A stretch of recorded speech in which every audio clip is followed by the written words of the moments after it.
Everyone knows the story. The Mopar Slant Six was the most reliable engine ever built, capable of running forever on nothing but oil changes and determination. But what if I told you that story is only half true? The Slant Six's real story involves stolen German designs, performance packages so good they had to be banned, aluminum blocks that became corporate nightmares, and a slow death by regulatory strangulation. If you think that's wild, grab a snack because we are just getting started, and you sure don't want to miss this. By 1958, Chrysler was watching their world collapse. American buyers were abandoning the massive, chrome-laden boats that had defined the automotive landscape for decades. The Volkswagen Beetle, that quirky German import, was selling like hotcakes across American driveways. The Nash Rambler was proving that smaller could actually be better. Ford had already spotted the trend and was secretly developing what would become the Falcon. Chrysler was late to the party, and in Detroit, being late meant being dead. The numbers were terrifying. Import sales had jumped from practically nothing to over 400,000 units in 1958 alone.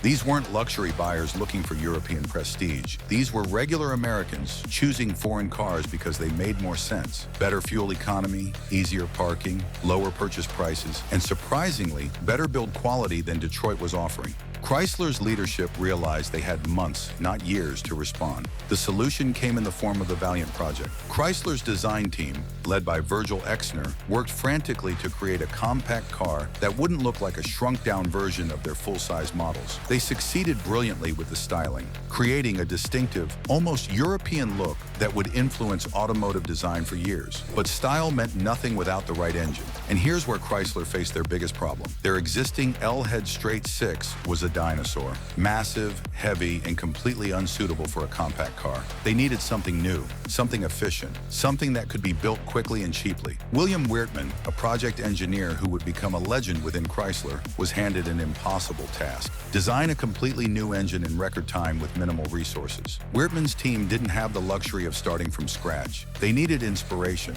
and they found it in an unlikely place: the Mercedes-Benz 300 SL Gullwing. Mercedes had developed a tilted inline six for their iconic sports car, angling the engine 30 degrees to lower the hood line. The design was brilliant. It allowed for better airflow, improved manifold design, and a more compact installation. Chrysler didn't just admire the Mercedes design, they essentially copied it. The G engine project became an exercise in automotive reverse engineering. They studied the Mercedes block angle, analyzed the benefits, and adapted the concept to their own needs. The 30-degree tilt wasn't chosen randomly. It was the exact angle Mercedes had proven worked best. The development happened at breakneck speed. Weertman's team cast their first prototype blocks in late 1958, just months after the project began. They tested different bore and stroke combinations, settling on two initial versions: a 170 cubic inch short block and a 225 cubic inch tall block variant. The 170 produced a respectable 115 horsepower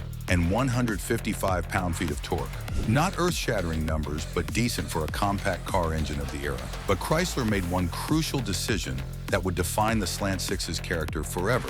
They prioritized reliability over performance. The compression ratio was kept conservative at 8.4 to 1, well below what the engine could handle. The carburation was simple, using a single-barrel setup that emphasized smooth operation over peak power.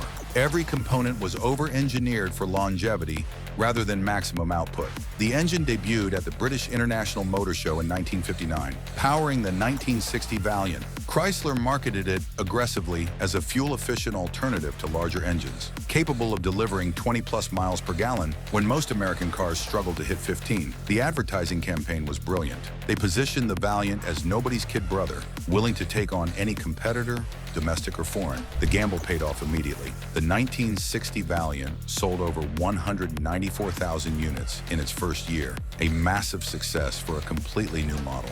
The Slant Six's combination of decent power, excellent fuel economy, and surprising smoothness impressed both critics and buyers. Motor Trend praised its remarkably vibration-free operation, while consumers loved the fact that it ran perfectly on regular gasoline when many competitors required premium fuel. Fresh off the Valiant's success, Chrysler faced a new problem in 1960. The Slant Six was selling well, but American car buyers weren't satisfied with just reliability and fuel economy. They wanted performance, And the conservative tuning that made the engine so dependable also made it seem boring compared to the competition. Ford's new Falcon was outselling the Valiant, partly because it offered more performance options. Chrysler's solution was the Hyperpack, a factory performance package that transformed the mild-mannered Slant Six into something completely different. Developed initially for NASCAR competition, the Hyperpack was made available through Chrysler dealers starting in 1961. What customers got for their money was essentially a completely different engine wearing the same block. The transformation was dramatic.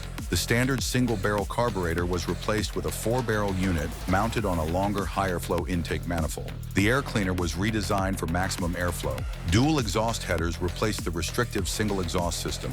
The internal changes were even more significant. Stronger pistons, enhanced connecting rods, upgraded valve springs, and most importantly, the compression ratio was bumped from 8.4 to 1 to a muscle car, worthy 10.5 to 1. The results were spectacular. The 225 cubic inch Slant Six with Hyperpack produced 196 horsepower, a 35% increase over the standard engine's 145 horsepower. The torque curve was completely transformed, providing strong acceleration from idle to redline. Chrysler's internal testing showed the Hyperpack Valiant could accelerate from 0 to 60 miles per hour in under 9 seconds, making it competitive with much larger engines. On the track, the Hyperpack was devastating. NASCAR drivers quickly discovered that the Slant Six's unusual configuration provided better weight distribution than traditional V8s. The engine sat lower and further back, improving handling characteristics that were crucial on road courses. In 1961 and 1962, Hyperpack-equipped cars dominated their classes in SCCA road racing, winning championships and embarrassing much more expensive competition. But the Hyperpack's success came with serious problems that Chrysler hadn't anticipated. The high compression ratio meant the engine required premium gasoline, eliminating the fuel cost advantage that had made the Slant Six attractive to budget-conscious buyers. The aggressive cam timing and high compression created a rough idle that made the car uncomfortable in stop-and-go traffic. The dual exhaust system was loud enough to attract police attention and neighborhood complaints. Worse yet, the Hyperpack required constant maintenance. The high compression and aggressive tuning meant spark plugs fouled quickly. The carburetor needed frequent adjustments to maintain smooth operation. The enhanced valve springs and aggressive cam profile reduced engine life significantly. Dealers were flooded with complaints from customers who had expected Slant Six reliability but gotten a temperamental performance engine instead.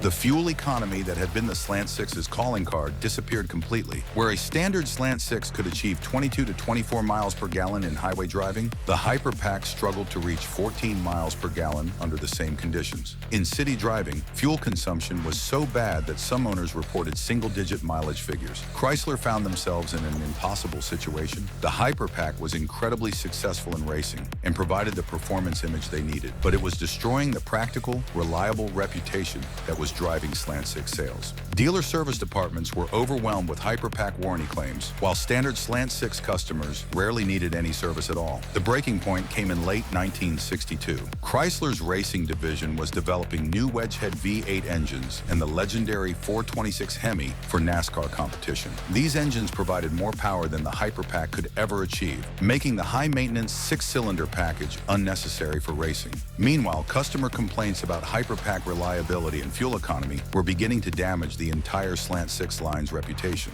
Chrysler made a decision that would define the Slant Six's character for the next 2 decades. They quietly discontinued the Hyperpack after the 1962 model year. No announcement, no explanation, no fanfare. The performance package simply disappeared from dealer order sheets, and with it, any pretense that the Slant Six was anything other than a practical, economical engine. The Hyperpack episode taught Chrysler a crucial lesson about market positioning. American buyers wanted reliability or performance, but trying to offer both in the same package created confusion and disappointed customers. From 1963 forward, the Slant Six would be marketed purely as an economy engine, leaving performance duties to the growing lineup of V8s. But Chrysler's attempts to perfect the Slant Six would lead to an even bigger disaster, one that involved 52,000 engines and a manufacturing experiment that nearly destroyed everything they had built. With the Hyperpack controversy behind them, Chrysler focused on perfecting the Slant Six as the ultimate economy engine. Their engineers had identified weight as the biggest enemy of fuel efficiency,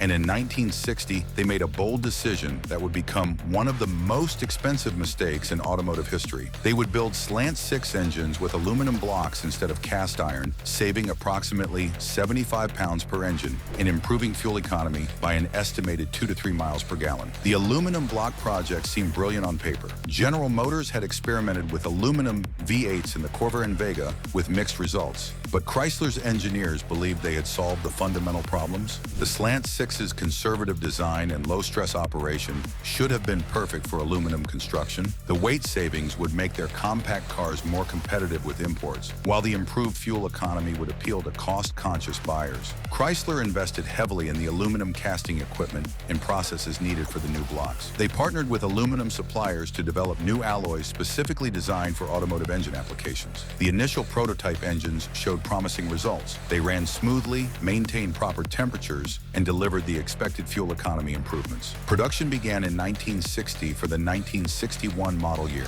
The aluminum blocks were used in both 170 and 225 cubic inch versions, installed in Valiants, Darts, and other compact Chrysler products. For the first few months, everything seemed perfect. Customer feedback was positive, with many praising the improved fuel economy and slightly smoother operation that came from the reduced engine weight. But aluminum blocks cost significantly more to produce than cast iron versions. The casting process was more complex, requiring precise temperature control and specialized handling equipment. The aluminum alloy itself was expensive, and the rejection rate during manufacturing was much higher than with traditional iron blocks. What had seemed like a minor cost increase during development became a major expense drain in mass production. By 1962, Chrysler's accountants were delivering sobering news to management. The aluminum blocks were costing approximately 40% more to produce than equivalent iron blocks, but customers weren't willing to pay extra for the aluminum engines. The fuel economy improvement, while real, wasn't dramatic enough to justify the additional cost in the eyes of budget-conscious compact car buyers. The decision to abandon aluminum came in 1963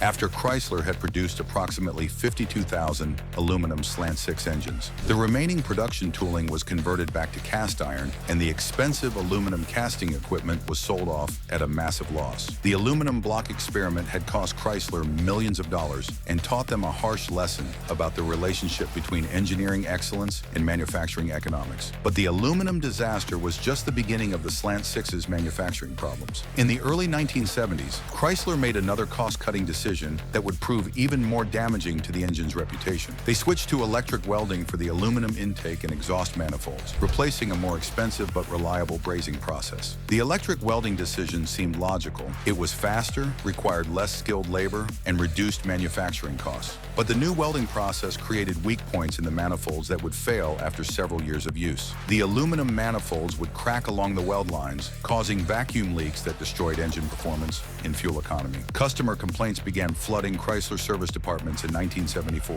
and 1975. Owners reported rough idling, poor acceleration, and fuel economy that was worse than the original specifications. Mechanics quickly identified the cracked manifolds as the culprit, but replacement parts had the same welding problems. Some customers went through 3 or 4 sets of manifolds under warranty. The manifold crisis was devastating for the Slant Six's reputation. These were exactly the customers who had bought Chrysler products specifically for reliability, and they were experiencing repeated failures of basic engine components. Many loyal Chrysler buyers switched to other brands, and word-of-mouth complaints spread throughout communities where Slant Sixes were popular. Chrysler eventually switched back to brazing for the manifolds in 1976, but the damage was done. The Slant Six, which had built its reputation on bulletproof reliability, was now seen as problematic by many potential buyers. Sales of Slant Six-equipped cars dropped significantly, and dealers reported that customers specifically asked to avoid cars with a 6-cylinder engine. The manufacturing problems continued with other cost-cutting measures throughout the mid-70s. Chrysler replaced the forged steel crankshaft with a less expensive cast iron unit, reducing durability under high-stress conditions. They switched to hydraulic lifters to reduce manufacturing costs, but the new lifters were prone to sticking and required more frequent maintenance than the original mechanical units. Each cost-cutting measure individually was relatively minor, but collectively they transformed the Slant Six from an over-engineered, ultra-reliable engine into a typical mass-market power plant with typical mass-market problems. The engine that had once been praised for never needing service beyond oil changes now required regular attention to multiple systems. The aluminum block and manifold disasters revealed a fundamental truth about automotive manufacturing. Engineering excellence means nothing if it can't be produced reliably and economically. Chrysler had learned this lesson twice with the same engine, at enormous cost to both their finances and their reputation. The manufacturing disasters were bad enough, but they were nothing compared to what was coming next. Government regulations and corporate penny pinching were about to begin the slow, painful process of killing the Slant Six entirely. The mid-70s brought a perfect storm of challenges that would slowly strangle the Slant Six to death. The 1973 oil crisis had Americans desperate for fuel-efficient cars, which should have been the Slant Six's moment to shine. Instead, the engine found itself trapped between increasingly strict emissions regulations, corporate cost-cutting, and technological changes it was never designed to handle. The Clean Air Act of 1970 set the stage for the Slant Six's decline. The new regulations required dramatic reductions in exhaust emissions, forcing automakers to redesign engines that had been optimized for power and efficiency. The Slant Six's conservative design initially helped it meet early emission standards more easily than high-performance V8s, but each new round of regulations made life harder for the aging engine. The first major blow came with the introduction of catalytic converters in 1975. The Slant Six's 225 cubic inch version, which had produced a respectable 145 horsepower in 1970, was suddenly strangled down to a pathetic 95 horsepower by 1975. The catalytic converter created significant back pressure in the exhaust system, while the lead-free gasoline required for the converter reduced the effective octane rating and forced further reductions in compression ratio. But the power loss was just the beginning. The catalytic converter system added weight, complexity, and cost to every Slant Six installation. The engine that had been praised for its simplicity now required additional sensors, air pumps, and control systems just to meet emission standards. Fuel economy, which had been the Slant Six's strongest selling point, actually decreased despite the lower power output because of the additional weight and pumping losses. The 198 cubic inch version, introduced in 1970 as a replacement for the 170, couldn't adapt to the new emissions requirements at all. Chrysler discovered that the smaller displacement engine couldn't produce enough exhaust heat to properly activate the catalytic converter, leading to failed emissions tests and customer complaints. The 198 was quietly discontinued after 1974, leaving only the 225 as the sole Slant Six survivor. Chrysler's response to these challenges revealed how far the company had fallen from its engineering excellence of the 1960s. Instead of investing in advanced engine management systems or fuel injection technology, they chose the cheapest possible solutions. The forged steel crankshaft, which had provided bulletproof reliability for over a decade, was replaced with a cast iron unit that saved money but reduced durability. The switch to hydraulic lifters in 1976 was another cost-cutting measure that backfired. While hydraulic lifters eliminated the need for periodic valve adjustments, they were more sensitive to oil quality and temperature than the mechanical lifters they replaced. In an engine designed to run forever with minimal maintenance, the new lifters actually required more attention and were prone to sticking when oil changes were delayed. Electronic ignition, which arrived on Slant Sixes in 1973, should have been an improvement over the old points and condenser system. The technology promised more precise timing, better fuel economy, and reduced maintenance. Instead, the early electronic systems were unreliable and poorly integrated with the Slant Six's design. Mechanics who had learned to diagnose and repair points, ignition systems struggled with the new electronic components, leading to more expensive service calls and longer repair times. The most humiliating moment came in 1975, when Chrysler began omitting horsepower ratings from their sales brochures for Slant Six equipped cars. The engine that had once proudly advertised 145 horsepower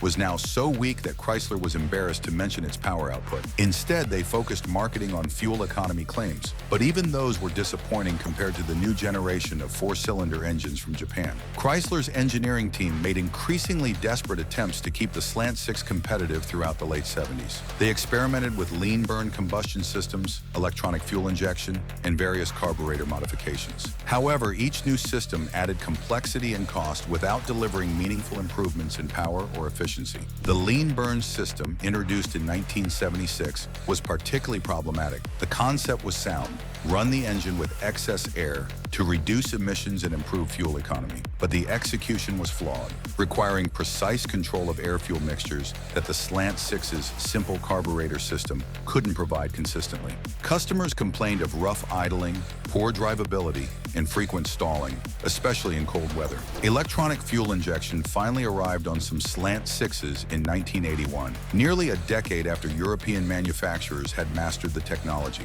But Chrysler's system was crude and unreliable compared to contemporary fuel injection systems. The early electronic components were sensitive to heat and vibration, leading to frequent failures that left drivers stranded. Mechanics trained on carburetors struggled to diagnose fuel injection problems, increasing repair costs and customer frustration.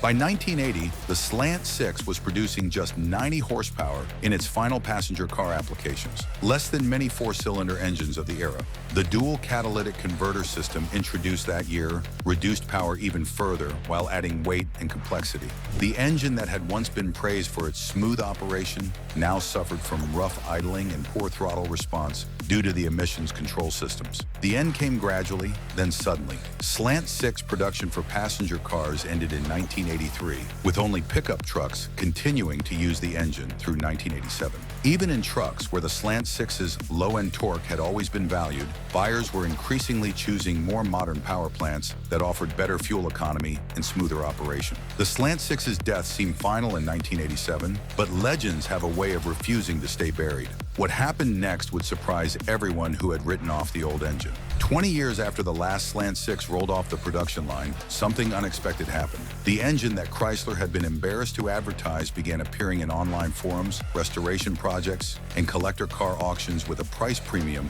that would have shocked anyone in 1987. The Slant Six had somehow transformed from a budget economy engine into a coveted piece of automotive history. The resurrection began in the early 2000s with online communities of Mopar enthusiasts who refused to let the Slant Six's memory fade. Websites like slant6.org became gathering places for owners, mechanics, and historians who shared maintenance tips, performance modifications, and increasingly elaborate origin stories about the engine's legendary reliability. These early internet enthusiasts established the mythology that would drive the Slant Six's modern reputation. The collector market responded predictably. Original aluminum block Slant Sixes, which had been worthless scrap metal in the 1990s, began commanding premium prices at swap meets and online auctions.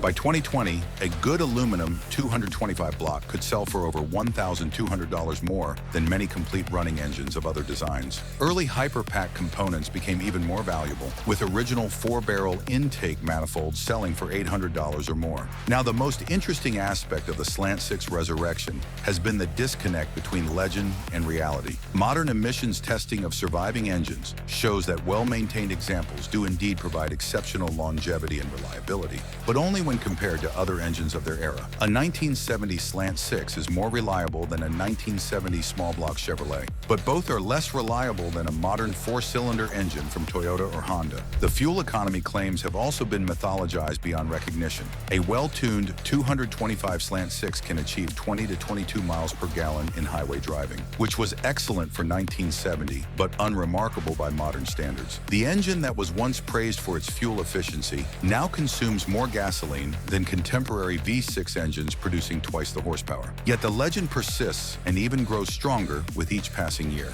The truth about the modern Slant Six phenomenon is that it represents something larger than automotive history. The engine has become a symbol of a perceived golden age of American manufacturing when products were built to last rather than built to sell. Whether that golden age ever actually existed is less important than the fact that people believe it did, and the Slant Six serves as tangible proof of their belief. So what do you think about the legendary Slant Six? Drop your thoughts in the comments below, and don't forget to hit that thumbs up button if you enjoyed uncovering the truth behind this automotive legend. Subscribe to our channel for more deep dives into the stories behind your favorite engines. Until next time, thanks for watching.